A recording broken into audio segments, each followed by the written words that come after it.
বৈধ বর্তমান এখান থেকে যাবো না, পাসপোর্ট আজকে না দেয় দেখি কি হয়। আমার বাবার ক্যান্সার, কোলন ক্যান্সার। প্রতি মাসে আমার 30,000 40,000 টাকা করে আমার হসপিটালে বিল দিতে হয়। আমি কোনো কথা শুনবো না, আমার পাসপোর্ট দিতে হবে। আমি প্রবাসী, আমি এখান থেকে যাবো না। এখন 10 দিন আসছে আপনার এম্বাসিতে, আমি 10 দিন আসছি। আমি জীবন আপনি কাছে রাখেন, দেখি আজকে এখানে কি হয় দেখি। আচ্ছা, আপনার বাবা কোথায় আছে এখন?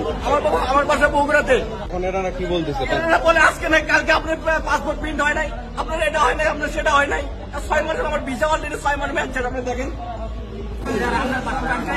এরা কিন্তু লোক রাখে মারের মধ্যে, ঠিক আছে? লোক রাখার পরে এরা 200-300 করে টাকা নেয়, 300 করে টাকা নিলে এরা কিছু বাদ পায়, এরা তারপর ওই পাসপোর্টটা চালু করে দিয়ে দেয়।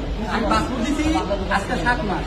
পাসপোর্ট নিয়ে হতাশা কাটছে না মালয়েশিয়া প্রবাসীদের। শুধু মালয়েশিয়াই নয়, বরং সকল প্রবাসীদের এই হতাশা আরো বাড়ছে। পাসপোর্ট নবায়নে বিলম্বের কারণে অনিশ্চয়তার মধ্যে পড়েছেন হাজার হাজার বাংলাদেশি প্রবাসী। পাসপোর্ট পেতে দেরি হওয়ায় আবার অনেকেই অবৈধ হয়ে পড়েছেন। প্রবাসীদের জিম্মি করে পাসপোর্ট বাণিজ্য করে যাচ্ছে দূর প্রবাসে নিযুক্ত প্রতিটি হাই কমিশন। তাই বাংলাদেশ সরকারের উচিত এ বিষয়ে যথাযথ পদক্ষেপ গ্রহণ করা, যাতে প্রবাসীদের পাসপোর্ট নিয়ে কোনো রকম হয়রানির শিকার না হতে হয়। আর যেন কেউ বাণিজ্য করতে না পারে প্রবাসীদের পাসপোর্ট নিয়ে। প্রবাসীদেরকে জিম্মি করে কোনো রকম বাণিজ্য যাতে না চলে সেই দূর প্রবাসে খেটে খাওয়া প্রবাসীদের সাথে।